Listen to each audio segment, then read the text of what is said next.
How's it going, everybody? My name is Kaz and welcome back to another video. Today we're going to be coding external CSGO Chams in C++. What we're going to do is we're going to loop through the entity list and we're going to get our enemies and we're going to make them a certain color by writing to the color render offset. We're also going to change brightness a little bit later. Now, before I actually get into the code, I would like to say that I have a Discord server, so if you have absolutely any questions or you want to come hang out, suggest you join that. And I would really appreciate it if you dropped a like and subscribe to the channel. With all of that boring shit out the way, let's get into the video. First things first, I'm going to go ahead and open a brand new Visual Studio project. We're going to create an empty project. I'm going to save it to my desktop and I'm going to call it Chams. Alright, now that Visual Studio has been kind enough to open, we're going to come to the top here and change from debug to release, and we're going to change from x64 to x86. Next, we're going to right click on our solution. We're going to go to properties and make sure C++ language standard is set to C++20. Go ahead and apply. Next, we're going to come over here to advanced and we're going to change the character set to multi-byte character set. Apply. The last thing we're going to do is come over here to linker, system, and make sure the subsystem you're using is console. With all that shit out the way, we can now get into making the files for our program. The first file we're going to make is going to be a source file, and it's going to be our main.cpp. This is where our code's going to run. So let's do that. The next file we're going to make is going to hold our memory class. It's going to be a header file and we're going to call it memory.h. Now, if you've watched any of my previous tutorials, you will know exactly what memory class we're going to use. And if you haven't, I suggest you go do that. But anyway, the memory class we're going to use is going to be in this repository down below. I'll have it in the description.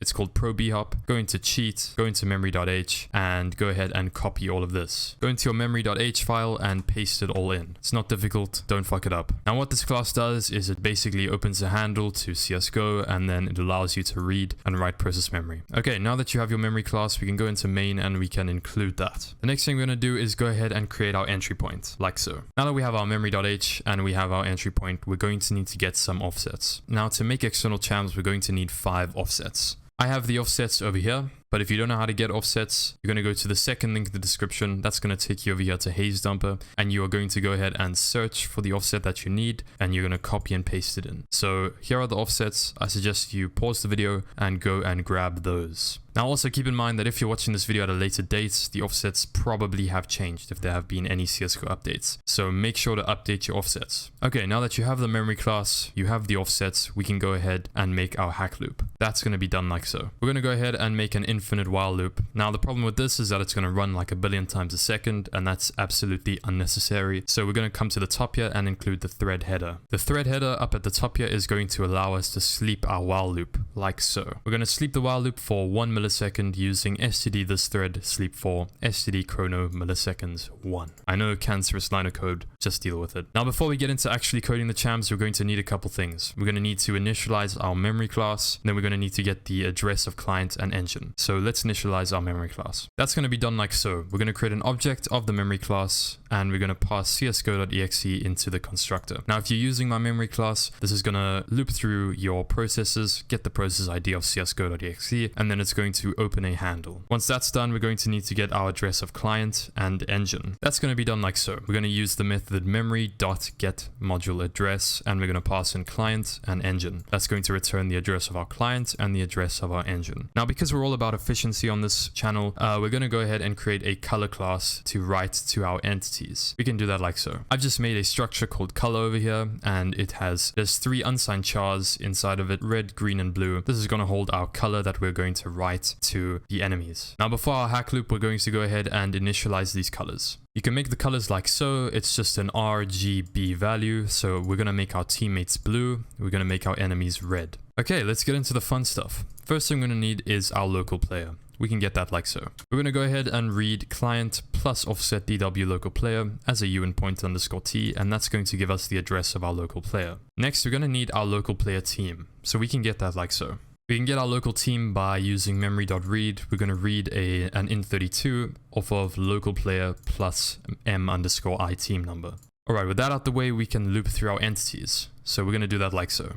We're going to create a for loop. It's going to start at 1 while I is smaller than 32 or equal to 32 we're going to increment I. This is going to loop through the first 32 entities in the entity list. Now, if you're playing on community servers, you probably want this to be 64, but in normal CSGO games, it'll never be more than about 32. Okay, now we can go ahead and grab the entity. We're going to do that like so. We're going to use memory.read once again. We're going to read a UN pointer underscore t, and we're going to read client plus entity list plus the index of our for loop times the size of the entity object. This size here is essentially the interval between entities. Now that we have our entity, we're going to see whether they are on our team or not. We can do that like so. So I've got a simple if statement here. Basically, if the entity plus offset, we obviously need to read the memory there. So if the entity's team is equal to our team, that means that they are on our team.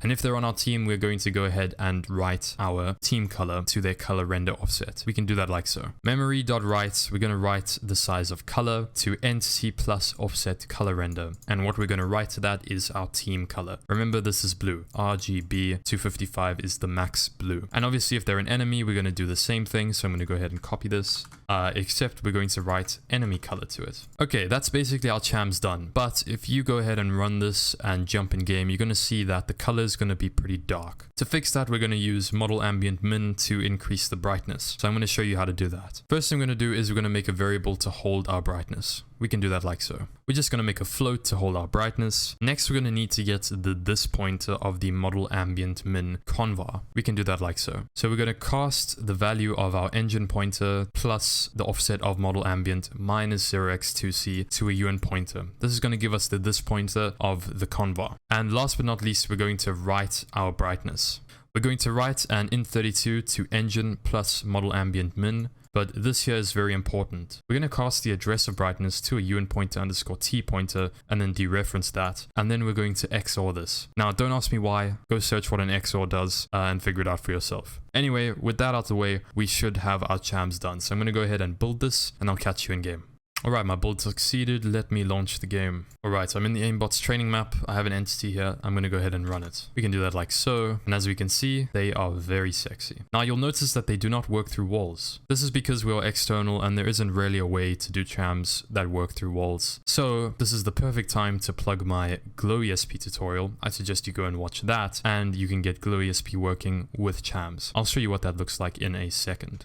Over here, I have an enemy player with Chams and Glow. We can change the color. Let's make him like orange or some shit. Up the brightness. And with Glow, we can make it look pretty fucking cool. So just like that, you can get some sexy Chams and you can see them through walls.